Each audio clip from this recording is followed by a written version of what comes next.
Cyber अपराध के खिलाफ हल्ला बोल, digital arrest, sextortion, financial frauds, cyber bullying, तमाम मुद्दों पर आपको जागरूक करते हुए आपको रख रहा है इन साइबर अपराधियों से एक कदम आगे। देखिए मेरे साथ साइबर अलर्ट हर शनिवार रात 10 बजे सिर्फ डीडी न्यूज पर।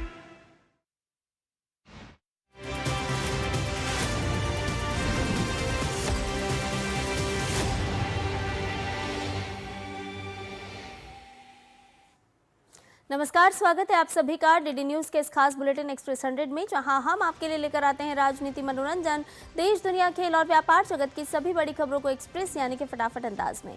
आपके साथ मैं हूं संध्या शर्मा। तो देखिए खबरें तेज रफ्तार से। वित्त मंत्री निर्मला सीतारमण आज संसद में आर्थिक सर्वेक्षण 2025-26 करेंगी पेश। भारतीय अर्थव्यवस्था के आधिकारिक दस्तावेज के माध्यम से बीते एक साल की आर्थिक स्थिति का लेखा जोखा पेश किया जाएगा। आर्थिक सर्वेक्षण के माध्यम से अर्थव्यवस्था की चुनौतियों और समाधानों को पेश किया जाएगा। मुख्य आर्थिक सलाहकार के मार्गदर्शन में वित्त मंत्रालय के आर्थिक कार्य विभाग ने इस सर्वेक्षण को तैयार किया है। केंद्रीय बजट 2026-27 रविवार को पेश किया जाएगा। बजट सत्र का पहला चरण अगले महीने की 13 तारीख तक चलेगा। बजट का दूसरा चरण 9 मार्च से 2 अप्रैल तक होगा। बजट सत्र के दौरान 30 बैठकें होंगी। संसद के बजट सत्र का आज दूसरा दिन है। आज संसद के दोनों सदनों में कई अहम विधायी कार्य सूचीबद्ध किए गए हैं। वित्त मंत्री निर्मला सीतारमण आज दोनों सदनों में आर्थिक सर्वेक्षण पेश करेंगी। लोकसभा में आज महासचिव 18वीं लोकसभा के छठे सत्र के दौरान संसद के दोनों सदनों द्वारा पारित और राष्ट्रपति द्वारा स्वीकृत 8 विधेयक सदन के पटल पर रखेंगे। साथ ही दोनों सदनों में प्रश्नकाल के दौरान विभिन्न मंत्रालयों से अहम प्रश्न भी पूछे जाएंगे। महाराष्ट्र के उप मुख्यमंत्री और एनसीपी नेता अजित पवार का बारामती में पूरे राजकीय सम्मान के साथ आज अंतिम संस्कार किया जाएगा। अंतिम संस्कार को लेकर प्रशासन की तरफ से सारी तैयारियां पूरी कर ली गई है। अजित पवार के निधन पर पीएम मोदी सहित महाराष्ट्र के सीएम और उनके नेताओं ने दुख व्यक्त किया है। अजित पवार की मृत्यु की खबर के बाद उनके समर्थकों में शोक की लहर दौड़ गई और उनको देखने के लिए भारी संख्या में लोग एकत्रित हो गए। महाराष्ट्र के मुख्यमंत्री देवेंद्र फडणवीस ने बुधवार को उप मुख्यमंत्री अजित पवार के सम्मान में राज्य में 3 दिन के राजकीय शोक की घोषणा की। प्रधानमंत्री नरेंद्र मोदी ने बुधवार को अपने घर पर इंडिया एनर्जी वीक 2026 के तहत ग्लोबल एनर्जी सेक्टर के सीईओ से बातचीत की।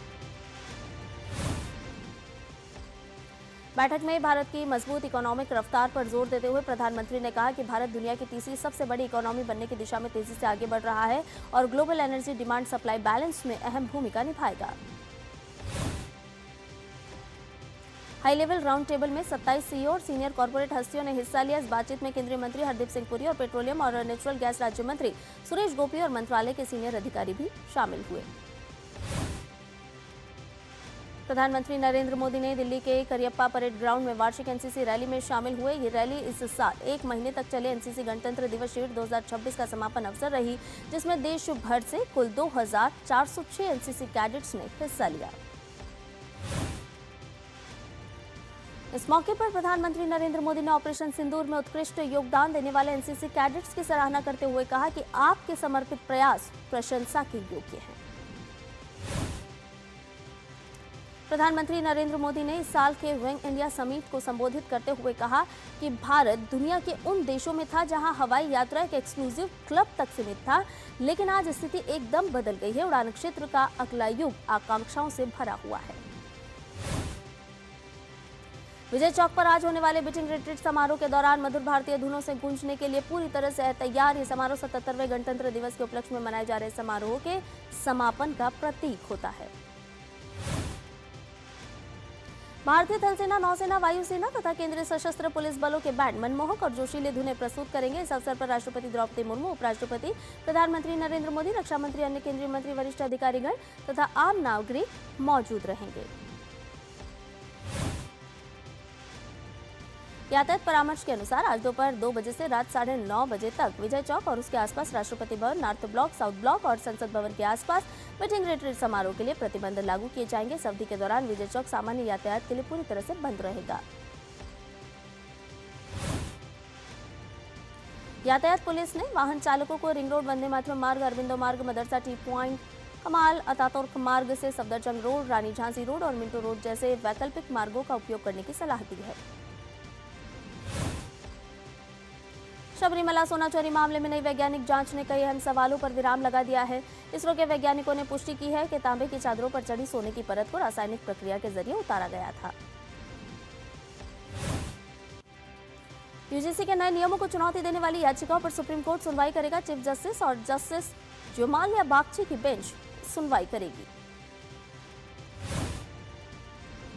लैंड फॉर जॉब केस में लालू यादव, उनकी पत्नी राबड़ी देवी, दोनों बेटे तेजस्वी और तेज प्रताप यादव बेटियां राउज एवेन्यू कोर्ट में पेश होंगे। पिछली सुनवाई में कोर्ट ने इनके खिलाफ धोखाधड़ी, आपराधिक साजिश और प्रिवेंशन ऑफ करप्शन एक्ट की विभिन्न धाराओं के तहत आरोप तय करने का आदेश दिया था।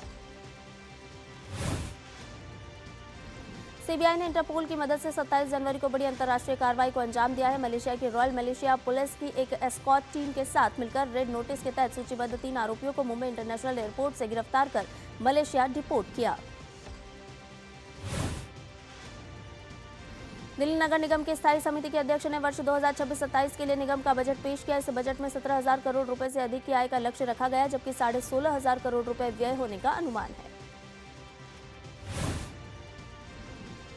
दूसरी ओर भारत अरब विदेश मंत्रियों की बैठक, जिसमें कुल 19 देशों में से 12 देशों और लीग ऑफ अरब स्टेट्स के प्रतिनिधि आज भारत पहुंचने वाले हैं, ताकि 30-31 जनवरी को होने वाली बैठक में हिस्सा ले सकें। केंद्रीय मंत्री अश्विनी वैष्णव नई दिल्ली के प्रगति मैदान में बीएस एक्सपो 2026 ब्रॉडकास्ट और मीडिया टेक्नोलॉजी पर 30वें अंतर्राष्ट्रीय सम्मेलन और प्रदर्शनी में शामिल होंगे। उपराष्ट्रपति सीपी राधाकृष्णन दिल्ली यूनिवर्सिटी द्वारा विज्ञान भवन में आयोजित ओपन डिस्टेंस डिजिटल और ब्लेंडेड लर्निंग में उभरते ट्रेंड्स और चुनौतियां इस विषय पर इंटरनेशनल कॉन्फ्रेंस में शामिल होंगे। आयुष मंत्रालय ने नई दिल्ली में आयुष निर्यात संवर्धन परिषद आयुष एक्सेल और एक त्वरित व्यापार कंपनी के बीच एक समझौता ज्ञापन पर हस्ताक्षर किए। इससे देश में आयुष औषधियों और आरोग्य उत्पादों तक सुनियोजित ऑनलाइन पहुंच में सुविधा होगी। उत्तर प्रदेश सरकार ने किसानों के लिए एक हेल्पलाइन शुरू की है। इससे किसानों को सरकार द्वारा चलाई जा रही कल्याणकारी योजनाओं की पूरी जानकारी प्राप्त होगी। किसानों को सभी जानकारी एक ही फोन कॉल पर उपलब्ध होगी।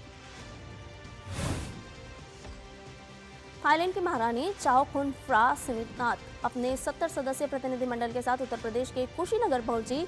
महापरिनिर्वाण मंदिर में भगवान बुद्ध की प्रतिमा पर चीवर चढ़ाकर विशेष पूजा करेंगी। त्रिपुरा के मुख्यमंत्री माणिक साहा ने 210 स्कूलों में पर्सनलाइज्ड एडेप्टिव लर्निंग लैब का उद्घाटन किया। इस पहल से लगभग 64,000 छात्रों को फायदा होने की उम्मीद है। केंद्रीय पर्यावरण, वन एवं जलवायु परिवर्तन मंत्रालय ने ठोस अपशिष्ट प्रबंधन नियम 2026 को अधिसूचित किया है, जो ठोस अपशिष्ट प्रबंधन नियम 2016 का स्थान लेंगे। ये नियम पर्यावरण सुरक्षा अधिनियम 1986 के अंतर्गत अधिसूचित किए गए हैं और 1 अप्रैल 2026 से पूर्ण रूप से लागू होंगे। इन नियमों में प्रदूषक भुगतान सिद्धांत के आधार पर पर्यावरण क्षतिपूर्ति लगाने का प्रावधान है, जिसमें पंजीकरण के बिना संचालन, गलत रिपोर्टिंग, जाली दस्तावेज प्रस्तुत करना या ठोस अपशिष्ट प्रबंधन जैसी गलत प्रथाएं शामिल हैं। केंद्रीय मंत्री जयंत चौधरी ने गूगल के एआई फॉर लर्निंग फोरम में एआई आधारित शिक्षा एवं कौशल विकास के लिए अपना विजन प्रस्तुत किया। सीसीएसयू मेरिट में भारत के पहले एआई सक्षम राज्य विश्वविद्यालय के प्रायोगिक मॉडल की घोषणा की। हरियाणा में 16 दिवसीय सूरजकुंड शिल्प महोत्सव का शुभारंभ 31 जनवरी से होगा और ये उत्सव 15 फरवरी तक चलेगा। केंद्रीय संस्कृति और पर्यटन मंत्री गजेंद्र सिंह शेखावत ने नेशनल स्कूल ऑफ ड्रामा में दुनिया के सबसे बड़े अंतर्राष्ट्रीय रंगमंच समारोह भारत रंग महोत्सव 2026 के 25वें संस्करण का किया उद्घाटन। गोवा की सीमा पर मौजूद चोरला में ये रामेश्वर मंदिर भगवान शिव को समर्पित है। उमंग, उल्लास और आस्था का प्रतीक रामेश्वर उत्सव गोवा की सीमा पर बसे चोरला गांव की सांस्कृतिक पहचान है। बीकानेर में भावना मेघवाल मेमोरियल ट्रस्ट का 20वां सामूहिक विवाह और भावना अवार्ड समारोह आयोजित किया गया। इस कार्यक्रम में केंद्रीय कृषि मंत्री शिवराज सिंह चौहान, केंद्रीय कानून मंत्री अर्जुन राम मेघवाल और केंद्रीय मंत्री अजय टम्टा भी मौजूद रहे। समारोह में 61 जोड़े वैदिक मंत्रोच्चार के बीच दाम्पत्य सूत्र में बंधे, जबकि 350 से अधिक विद्यार्थियों और बालिकाओं को विभिन्न श्रेणियों में सम्मानित किया गया। इस वर्ष समारोह में 51,000 रुपए का भावना अवार्ड 2026 4 प्रतिभावान बालिकाओं को दिया गया। प्रधानमंत्री नरेंद्र मोदी की अगुवाई में प्रगति सिर्फ समीक्षा मंच नहीं बल्कि गवर्नेंस का बड़ा सुधार बन गया है। त्रिपुरा की Agartala Sabroom broad gauge railway line इसका जीवंत उदाहरण है, जिसका रणनीतिक महत्व प्रगति समीक्षा से ही तय हुआ है। प्रगति में समीक्षा के बाद भारतीय रेलवे, राज्य सरकार और संबंधित एजेंसियों के आपसी समन्वय और कोशिश का नतीजा रहा कि कॉरिडोर का उद्घाटन हो गया और इसे चरणबद्ध तरीके से चालू किया गया। पूर्वोत्तर के दुर्गम इलाकों में वर्षा से अटका पारे हाइड्रो प्रोजेक्ट आखिरकार रफ्तार में आ चुका है। 2015 में यह मामला प्रधानमंत्री की प्रगति मीटिंग में पहुंचा और यहीं से प्रोजेक्ट की दिशा बदल गई। प्रगति मॉडल ने फाइलों में अटके प्रोजेक्ट को जमीन पर उतारने की नई कार्य संस्कृति दी, जो कि अब मंत्र बन गया है। समयबद्धता, समन्वय और तेज डिलीवरी, इसी को लेकर सभी विभाग तेजी से आगे बढ़ रहे हैं। योगदा सत्संग सोसाइटी ऑफ इंडिया के स्वामी आद्यानंद गिरी जी ने कृष्ण योग के माध्यम से तनाव, चिंता और सफलता प्राप्ति इस विषय पर एक विशेष सत्र का आयोजन किया। उत्तर भारत समेत देश के कई हिस्सों में कड़ाके की ठंड ने जनजीवन को प्रभावित कर दिया। मौसम विभाग ने 31 जनवरी तक पंजाब, चंडीगढ़, हरियाणा, राजस्थान, दिल्ली, मध्य प्रदेश, उत्तर प्रदेश और बिहार में घने कोहरे की संभावना व्यक्त की है। हिमाचल प्रदेश, जम्मू कश्मीर, लद्दाख और उत्तराखंड में भी पहाड़ी क्षेत्रों में ऐसी ही स्थिति बने रहने की आशंका है। आईएमडी ने आगामी 2 से 3 दिनों तक शीतलहर चलने की संभावना व्यक्त की है, खासकर हिमाचल प्रदेश, पंजाब, चंडीगढ़, हरियाणा और दिल्ली में। 31 जनवरी से 2 फरवरी के बीच एक नया पश्चिमी विक्षोभ पश्चिमी हिमालय क्षेत्र को प्रभावित कर सकता है, जिसके चलते 1 फरवरी को भारी बारिश और बर्फबारी की संभावना है। इसके अलावा उत्तर पश्चिम भारत और सटे मध्य भारत में हल्की से मध्यम बारिश की भी आशंका है। 2 फरवरी तक उत्तर पश्चिम भारत, मध्य भारत और पूर्वी भारत के कुछ हिस्सों में घना कोहरा छा सकता है। कश्मीर के उधमपुर में हुई ताजा बर्फबारी से पर्यटकों के बीच खुशी का माहौल बन गया है। बर्फ से ढकी पहाड़ियों की खूबसूरती ने सैलानियों को बर्फ में खेलते हुए इसका आनंद लिया। राष्ट्रपति द्रौपदी मुर्मू ने संसद के दोनों सदनों की संयुक्त बैठक को किया संबोधित, जिसके साथ ही बजट सत्र की औपचारिक शुरुआत हुई। संसद भवन के लॉन में उन्हें गार्ड ऑफ ऑनर भी दिया गया। इस दौरान राष्ट्रपति द्रौपदी मुर्मू ने देश की सार्वजनिक स्वास्थ्य प्रणालियों को मजबूत करने पर केंद्र सरकार के निरंतर ध्यान को रेखांकित किया और स्वास्थ्य एवं कल्याण को समावेशी राष्ट्रीय विकास का एक केंद्रीय स्तंभ भी बताया। बुलेटिन में फिलहाल एक छोटे से ब्रेक के लिए रुक रहे, जल्द हाजिर होंगे।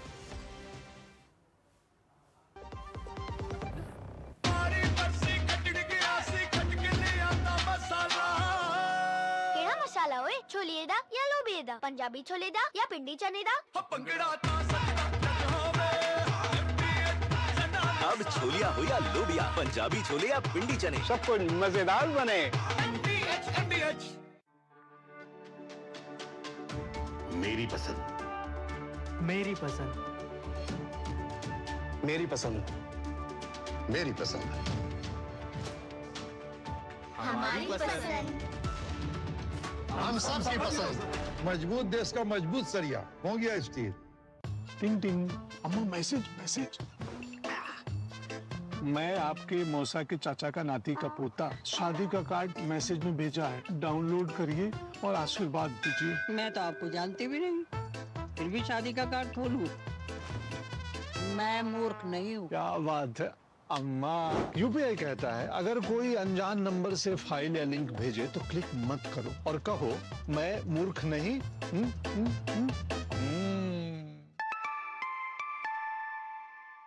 जाइए आप भी किसी का टेस्ट लीजिए। विभाग अनेक, कंप्लेंट बॉक्स 1। किसी भी सरकारी दफ्तर, विभाग या बैंक से जुड़ी शिकायत के लिए pgportal.gov.in पर जाएं, रजिस्टर करें, संबंधित विभाग चुनें, शिकायत दर्ज करें और ट्रैकिंग आईडी नोट करें। एसएमएस या ईमेल पर एक्नॉलेजमेंट पाएं और शिकायत का जवाब सीधे मंत्रालय से प्राप्त करें। अब तक 1 करोड़ 12 लाख से अधिक भारतीयों ने भरोसा जताया। सीपी ग्राम्स, आपकी हर शिकायत का हल। अभी शिकायत दर्ज करें pgportal.gov.in।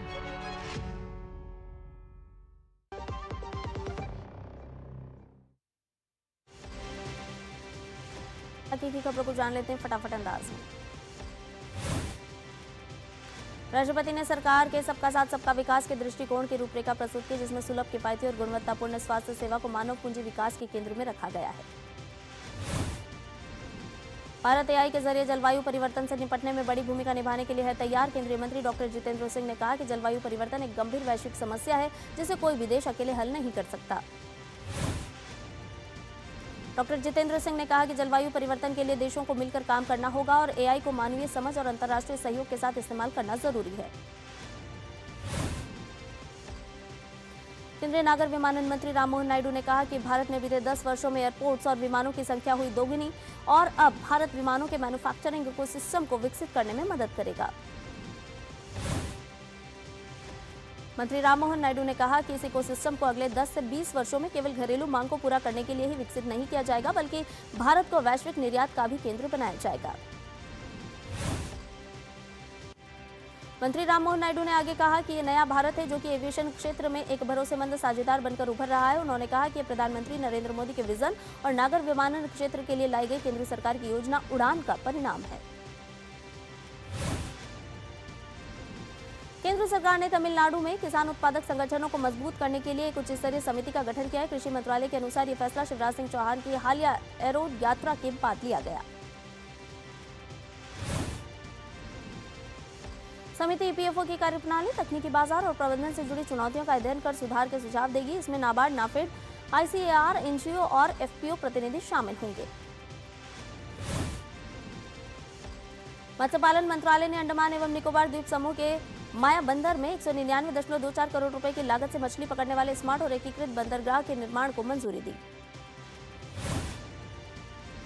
उत्तर प्रदेश की योगी सरकार द्वारा 1000 करोड़ रुपए का यूपी स्टार्टअप फंड गठित किया गया है, जिसका उद्देश्य नए और नवाचारी विचारों को सफल व्यवसाय में बदलने के लिए वित्तीय सहायता प्रदान करना है। उत्तर प्रदेश के स्टार्ट इन यूपी योजना के तहत अब तक 3000 से अधिक स्टार्टअप्स को मान्यता दी जा चुकी है, जिनमें 900 से अधिक महिला उद्यमियों द्वारा संचालित किया जा रहा है।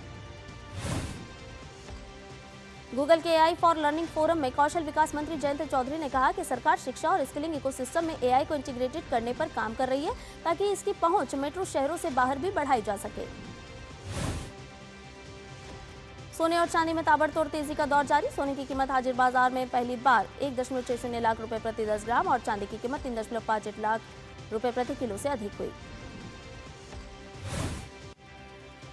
भारत के डिफेंस टेक इकोसिस्टम की फंडिंग 2025 में $247 मिलियन पर पहुंच गई है। ये इस सेक्टर में वार्षिक फंडिंग का अब तक का सबसे बड़ा आंकड़ा है। आंकड़ों के अनुसार दिसंबर में इंडेक्स ऑफ इंडस्ट्रियल प्रोडक्शन की ग्रोथ रेट 7.8% रही, जो नवंबर में 6.7% थी, जो दर्शाता है कि देश की फैक्ट्रियों, खदानों और बिजली उत्पादन से जुड़ी गतिविधियों में तेजी आई है। भारत ईयू व्यापार समझौते के तहत आयात शुल्क में छूट केवल 25 लाख रुपए से अधिक कीमत वाले कारों पर दी जाएगी, जो 2.5 लाख कारों प्रतिवर्ष तक सीमित होगी। भारत में औद्योगिक उत्पादन दिसंबर में 2 साल से ज्यादा समय के सबसे ऊंचे स्तर पर पहुंच गया। इसका मुख्य कारण मैन्युफैक्चरिंग सेक्टर का अच्छा प्रदर्शन रहा। एचसीसी लिमिटेड का नेट प्रॉफिट यानी कि कर के बाद शुद्ध मुनाफा सालाना आधार पर 346% बढ़कर 380 करोड़ रुपए हुआ। अमेरिकी राष्ट्रपति डोनाल्ड ट्रंप ने ईरान को कड़ी चेतावनी देते हुए कहा कि वो परमाणु समझौते को लेकर बातचीत की मेज पर आए, नहीं तो अगला अमेरिकी हमला पहले से कहीं ज्यादा खतरनाक होगा। ट्रंप ने सोशल मीडिया पर कहा कि ईरान को जल्द और निष्पक्ष परमाणु समझौता करना चाहिए। समय तेजी से निकल रहा है। वहीं ईरान ने अमेरिका, इजराइल और उनके समर्थकों पर जवाबी कार्रवाई की धमकी दी है। सऊदी अरब के क्राउन प्रिंस और प्रधानमंत्री मोहम्मद बिन सलमान ने कहा कि सऊदी अरब किसी भी पक्ष को ईरान के खिलाफ सैन्य कार्रवाई के लिए अपने हवाई या अन्य क्षेत्र का इस्तेमाल करने की अनुमति नहीं देगा। ईरान में जारी इंटरनेट ब्लैकआउट से आम नागरिकों और कारोबारियों की मुश्किलें बढ़ गई हैं। देश भर में 8 जनवरी से इंटरनेट बंद है और सरकार विरोधी प्रदर्शन अपने चरम पर हैं। कई सुरक्षा बल सख्ती से इस पर कार्रवाई कर रहे हैं। मानवाधिकार समूह एचआरएएनए के मुताबिक ईरान में प्रदर्शनों से जुड़ी मौतों का आंकड़ा 6000 से ज्यादा है। हालांकि सरकार ने इससे कम संख्या बताई है। वहीं घरेलू नेटवर्क पर सीमित सेवाएं चालू है, लेकिन वैश्विक इंटरनेट अब तक बहाल नहीं हुआ है। संयुक्त राष्ट्र सुरक्षा परिषद में अमेरिका ने हमास पर बात करते हुए कहा कि गाजा के विसैन्यीकरण के तहत हथियारों को चरणबद्ध तरीके से निष्क्रिय किया जाएगा। इसके लिए अंतर्राष्ट्रीय फंड से हथियार खरीद बैक कार्यक्रम लागू किया जाएगा। अमेरिकी राजदूत माइक वॉल्ट्स ने साफ कहा कि हमास की गाजा के शासन में कोई भूमिका नहीं होगी। सभी सुरंगों, हथियार निर्माण ठिकानों और सैन्य ढांचे को नष्ट किया जाएगा। वहीं हमास ने कहा कि अब तक उसे निरस्त्रीकरण को लेकर कोई ठोस प्रस्ताव नहीं मिला है। अमेरिका का मानना है कि हथियार छोड़ने की स्थिति में हमास को सीमित माफी मिल सकती है। ब्राजील के राष्ट्रपति लुइस इनासियो लुला दा सिल्वा ने पनामा नहर पर पनामा की संप्रभुता का समर्थन किया। उन्होंने कहा कि नहर की तटस्थता अंतर्राष्ट्रीय व्यापार के लिए जरूरी है। लुला दा सिल्वा ने पनामा के राष्ट्रपति जोस मोलिनो से सम्मान पदक प्राप्त किया और कहा कि लैटिन अमेरिकी देशों को एक साथ रहने और सहयोग करने के लिए राजनीतिक अलगाव को मानना चाहिए। इस मंच में कई देशों के नेता भी शामिल थे। FBI ने अटलांटा में जॉर्जिया के फुलटन काउंटी में हुए चुनाव कार्यालय की तलाशी ली। ये तलाशी अमेरिकी राष्ट्रपति डोनाल्ड ट्रंप के 2020 के राष्ट्रपति चुनाव में झूठे दावों और मतदान में धोखाधड़ी को लेकर की गई। FBI ने कहा कि कार्रवाई अदालत द्वारा अधिकृत थी और वारंट में 2020 के चुनाव से जुड़े कई रिकॉर्ड मांगे गए। वहीं जॉर्जिया के सीनेटर जोश मैक्लॉरिन ने इस कार्रवाई की आलोचना करते हुए कहा कि राज्य द्वारा संचालित चुनाव में संघीय हस्तक्षेप का उदाहरण है।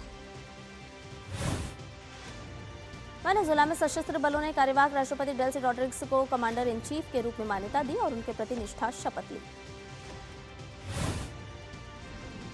अमेरिकी फेडरल रिजर्व ने ब्याज दरों को रखा स्थिर। उसने मजबूत आर्थिक विकास और उच्च मुद्रास्फीति को कारण बताया और ये संकेत दिया कि उधार लेने की लागत में जल्द ही कटौती होगी।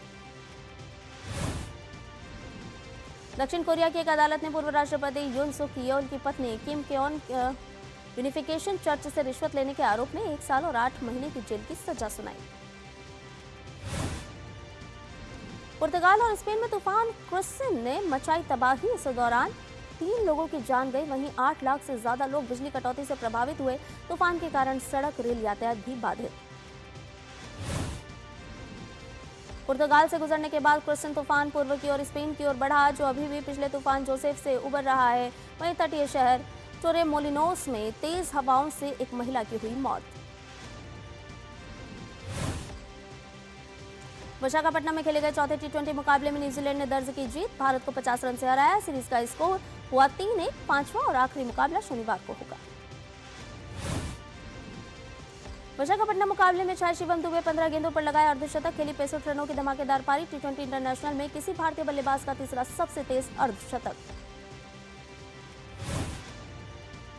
अंडर-19 क्रिकेट विश्व कप में सुपर 6 में ऑस्ट्रेलिया ने वेस्टइंडीज को 19 रन से हराकर सेमीफाइनल में बनाई जगह। कप्तान ओलिवर पीक ने खेली 109 रनों की पारी। बांग्लादेश और नीदरलैंड्स ने बुधवार को क्वालीफायर के सुपर 6 चरण में जीत दर्ज कर आईसीसी महिला T20 विश्व कप 2026 के लिए क्वालीफाई कर लिया है। वेस्टइंडीज और दक्षिण अफ्रीका के बीच 3 मैच की T20 सीरीज का दूसरा मुकाबला आज सेंचुरियन में दक्षिण अफ्रीका को सीरीज में 1-0 की बढ़त। टीम की कोशिश आज का मुकाबला जीत, सीरीज में अजय बढ़त हासिल करने पर। बांग्लादेश सरकार ने अगले महीने होने वाली एशियाई राइफल और पिस्टल चैंपियनशिप के लिए अपने निशानेबाजों को भारत यात्रा की मंजूरी दी है। प्रतियोगिता 2 से 14 फरवरी तक आयोजित होगी। टोक्यो ओलंपिक की कांस्य पदक विजेता लवलीना बोर्गोहेन 2 फरवरी से स्पेन में शुरू होने वाले बॉक्सॉम इंटरनेशनल टूर्नामेंट में 33 सदस्यीय भारतीय मुक्केबाजी टीम की अगुवाई करेंगी। यूएफए चैंपियंस लीग में मैनचेस्टर सिटी की टीम ने प्रतियोगिता के अंतिम 16 में बनाई जगह। टीम ने यह कामयाबी गैलेटस्ट्रे की टीम को 2-0 से हराकर हासिल की। बार्सिलोना ने भी अंतिम 16 में बनाई जगह। कोपेनहेगन की टीम को 4-1 से दी मात। जीत में चमके रॉबर्टन और मार्कस रैशफोर्ड। बेनफिका ने रियल मैड्रिड को चौंकाया, 4-2 से दर्ज की जीत। जीत के साथ चैंपियंस लीग में अपनी चुनौती को बरकरार रखने में हुई सफल बेनफिका। वहीं पेरिस सेंट जर्मेन और न्यूकासल यूनाइटेड के बीच खेला गया मुकाबला 1-1 से रहा ड्रॉ। दोनों टीमों को प्लेऑफ में खेलना होगा मुकाबला। साल के पहले ग्रैंड स्लैम ऑस्ट्रेलियन ओपन में आज महिला एकल वर्ग के सेमीफाइनल मुकाबले खेले जाएंगे। पहले मुकाबले में शीर्ष वरीयता प्राप्त आर्यन सबालेंका का सामना यूक्रेन की एलिना से होगा। वहीं दूसरे सेमीफाइनल में अमेरिका की जेसिका पेगुला के सामने कजाकिस्तान की एलिना रायबाकिना की चुनौती होगी। इटली के यानिक सिनर ने पुरुष एकल वर्ग के सेमीफाइनल में बनाई जगह। क्वार्टर फाइनल में अमेरिका के बेन शाल्टन को 6-3, 6-4, 6-4 से हराया। अंतिम 4 में नोवाक जोकोविच से होगा सामना। नोवाक जोकोविच भी पहुंचे सेमीफाइनल में। इटली के लॉरेंजो मुसेटी से बीच मैच से हटने के चलते मिला वॉकओवर। पहले 2 सेट गंवा चुके थे जोकोविच।